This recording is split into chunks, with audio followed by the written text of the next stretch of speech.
نحمده ونصلي على رسوله الكريم أما بعد بسم الله الرحمن الرحيم وإذا تقدم الشفيع إلى القاضي فادعى الشراء وطلب الشفعة سأل القاضي المدعى عليه عنها فإن اعترف بملكه الذي يشفع به وإلا كلفه بإقامة البينة فإن عجز عن البينة استحلف المشتري بالله ما يعلم أنه مالك للذي ذكره مما يشفع به فإنك لعن اليمين أو قامت الشفيع بينة سأله القاضي هل ابتاع أم لا۔ یہاں سے مصنف رحمہ اللہ عدالت کے مسئلے کو بیان فرما رہے ہیں کہ سب سے پہلے تمہیدی طور پر یہ بات یاد رکھیں کہ شفیع کو طلب محاسبت کرنا پڑتا ہے، پھر طلب اشہاد قائم کرنا پڑتا ہے، اور تیسرا کام اس کو طلب خصومت کرنا پڑتا ہے۔ اگر شفیع نے طلب محاسبت کر لیا، طلب اشہاد کر لی، بائع مشتری نے اس کو زمین دے دی تو اس کے لیے کوئی پریشانی کی باعث نہیں ہے، زمین اس کو مل جائے گی۔ لیکن اگر بائع اور مشتری اس کو نہیں دیں تو اب دوسرا آپشن اس کے پاس یہ ہوتا ہے کہ اس کو عدالت جانا پڑتا ہے۔ اب جب عدالت جائے گا تو عدالت میں تو تمام چیزوں کو ثابت کرنا پڑے گا، تب اس کو شفع یعنی جو مشفوعہ زمین ہے وہ ملے گی۔ ہوا یہ کہ تو یہ اس مسئلے کو اب یہاں بیان فرمانا چاہ رہے ہیں کہ جب شفیع عدالت چلا جائے تو عدالت میں اس کو کیا کیا چیزیں ثابت کرنی ہوں گی۔ اس خلاصہ طور پر اصولی طور پر یہ بات یاد رکھیں کہ عدالت میں شفیع کو دو چیزیں ثابت کرنی ہوں گی۔ سب سے پہلی چیز یہ کہ مثال کے طور پر جو زمین بکی ہے تو وہ اس میں حق شفع دائر کر رہا ہے پڑوسی ہونے کی وجہ سے، تو سب سے پہلے اپنے پڑوسی کو ثابت کرنا ہوگا کہ عدالت میں کہ بھائی یہ جو زمین بکی ہے میں اس زمین کا پڑوسی ہوں، لہذا پڑوسی ہونے کی وجہ سے مجھے شفع کا حق حاصل ہے۔ تو سب سے پہلے اپنے پڑوس کو ثابت کرنا ہوگا وہاں پر گواہوں کے ذریعے سے۔ دوسری صورت یہ ہے کہ جب اس نے ثابت کر لیا کہ وہ اس زمین کا پڑوسی ہیں تو دوسری چیز جو اس کو ثابت کرنا ہے وہ یہ ہے کہ میری پڑوس والی جو زمین ہے وہ بک گئی ہے مال کے بدلے میں۔ جب یہ دو چیزیں وہ ثابت کر دے گا تو عدالت اس کے لیے فیصلہ دے دے گی، اور اگر یہ دو چیزیں وہ ثابت نہ کر سکا تو پھر وہ کیس نہیں جیت پائے گا۔ اسی چیز کو یہاں بیان فرما رہے ہیں جس کا خلاصہ میں نے آپ کے سامنے پیش کر دیا۔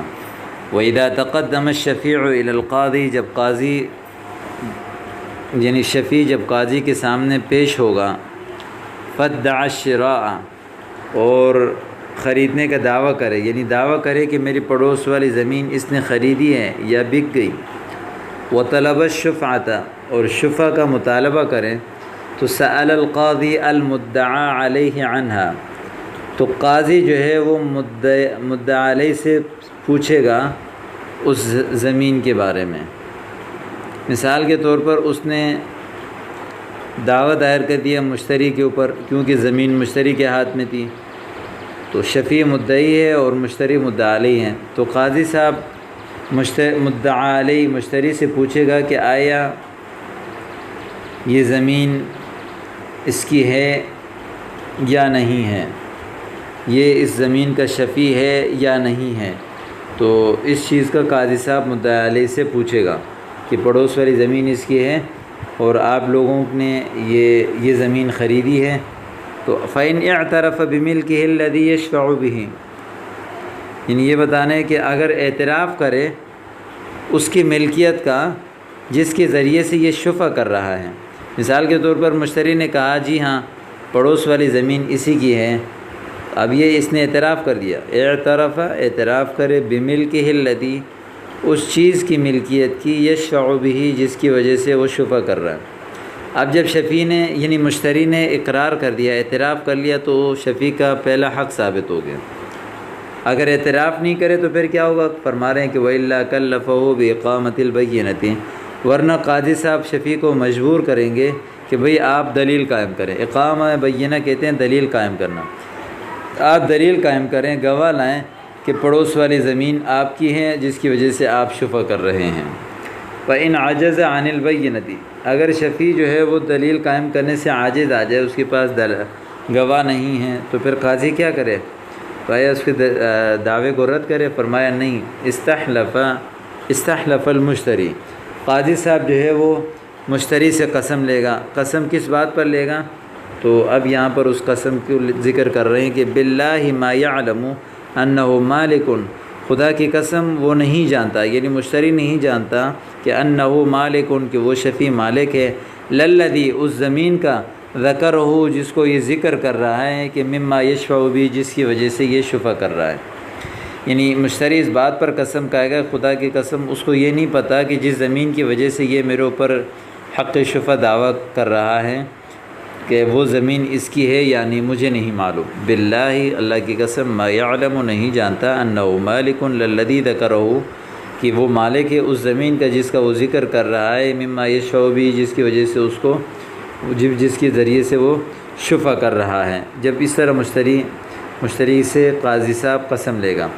لیکن فرما رہے ہیں فَإِن نَقَلَ عَنِ الْيَمِينِ، مشتری قسم کھانے سے انکار کر دے، أَوْ قَامَتْ لِلشَّفِيعِ بَيِّنَةٌ، یا شفیع کے لیے دلیل قائم ہو جائے، یعنی شفیع گواہ قائم کر دیں کہ بھائی پڑوس والی زمین میری ہے، تو اب مشتری نے قسم کھانے سے انکار کر دیا، یا جو ہے وہ شفیع نے گواہ قائم کر لیا۔ ان دونوں صورتوں میں یا چاہے وہ گواہ قائم کر لیے، چاہے مشتری نے قسم کھانے سے انکار کر دیا، تو شفیع کا جو ہے وہ پہلا حق ثابت ہو جائے گا کہ پڑوس والی زمین اس کی ہے، جس کی وجہ سے یہ شفع کا دعویٰ کر رہا ہے۔ اب دوسری چیز جو اس کو ثابت کرنی ہے، تو اس کی طرف آ رہے ہیں۔ پھر سألہ القاضی، قاضی صاحب جو ہے وہ شفیع سے پوچھے گا، نہیں بلکہ قاضی صاحب جو ہے وہ مدعی سے پوچھے گا، مشتری سے، حل ابتاع ام لا، آیا اس زمین کو آپ نے خریدی ہے یا نہیں؟ یعنی ہو سکتا ہے کہ اس کو زمین جو ہے وہ تحفے میں ملی ہو، یا میراث میں ملی ہو، یا کسی نے جو ہے نا اس کے لیے وصیت کی ہو، تو یا کسی نے اس کو تحفہ دیا ہو، تو اس بارے میں قاضی صاحب اس سے پوچھے گا حل ابتاع ام لا، آیا اس نے اس زمین کو خریدی ہے یا نہیں؟ فَإِنْ أَنْكَرَ الْإِبْتِيَاعَ، مثال کے طور پر مشتری بھی ہوشیار تھا، اس نے انکار کر دیا خریدنے کا، اس نے کہا کہ میں نے یہ زمین خریدی نہیں ہے، پہلے سے میرے پاس ہے، مثال کے طور پر اس نے کہا۔ پھر قیل للشفیع، شفیع سے کہا جائے گا اقم البینہ، دلیل قائم کرو کہ یہ پڑوس والی زمین بکی ہے اور اس نے جو ہے وہ خریدی ہے مال کے بدلے میں۔ فَإِنْ عَجَزَ عَنْهَا، اگر شفیع دلیل قائم کرنے سے بھی عاجز آ جائیں کہ وہ گواہ پیش نہ کر سکے ان کی خرید و فروخت پر، تو استحلف المشتری، پھر قاضی صاحب مشتری سے قسم لے گا۔ کس بات پر قسم لے گا؟ کہ باللہ مبتاع، خدا کی قسم اس نے یہ زمین خریدی نہیں ہے۔ یا کس بات پر قسم لے گا؟ یا اس بات پر قسم لے گا کہ باللہ ما يستحق على هذه الدار شفعة من الوجه الذي ذكره،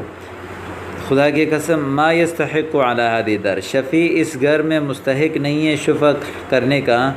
من الوجه الذي ذكره، اس طریقے سے جو اس نے بیان کیا، یعنی جس طریقے اور جس دعوے کے ساتھ یہ شفع کا دعویٰ کر رہا ہے، اس طریقے سے یہ شفع کا مستحق نہیں ہے کہ یہ دعویٰ کر رہا ہے کہ مثال یہ پڑوس والی زمین بکی ہے تو اس وجہ سے یہ شفع دعویٰ کر رہا ہے، جبکہ شفع کا دعویٰ دائر کرنے کا یہ مستحق نہیں ہے، کیوں؟ یعنی اب ظاہر ہے وہ خریدنے کا انکار کر رہا ہے نا، تو شفیع کو تو صرف اسی صورت میں شفع حاصل ہے، حق شفع حاصل ہے کہ جب یہ زمین بکی ہو، جب بکی نہیں ہے تو پھر وہ مستحق نہیں ہوگا۔ اس کو یہاں بیان فرما رہے ہیں کہ باللہ، خدا کی قسم، ما يستحق على هذه الدار شفعة، اس گھر میں شفع کا یہ شفیع مستحق نہیں ہے، من الوجه الذي ذكره، اس طریقے سے جس کا اس نے ذکر کیا کہ یہ زمین بک گئی، یہ زمین بکی نہیں ہے۔ وتجوز المنازعة في الشفعة وإن لم يحضره الشفيع الثمن إلى مجلس القاضي، بلکہ یہاں پر یحضر ہے، یحضر، وإن لم يحضر الشفيع الثمن إلى مجلس القاضي، یہاں یہ بیان فرمانا چاہ رہے ہیں کہ اب مثال کے طور پر قاضی کے مجلس میں شفیع جا رہا ہے تو اب شفیع سے یہ نہیں کہا جائے گا کہ بھئی آپ پہلے زمین کی قیمت لاؤ، اس کے بعد عدالت میں آپ کا کیس نہیں سنا جائے گا، نہیں، یہ کہنا چاہ رہے ہیں کہ پیسے لائے بغیر عدالت میں وہ کیس کر سکتا ہے،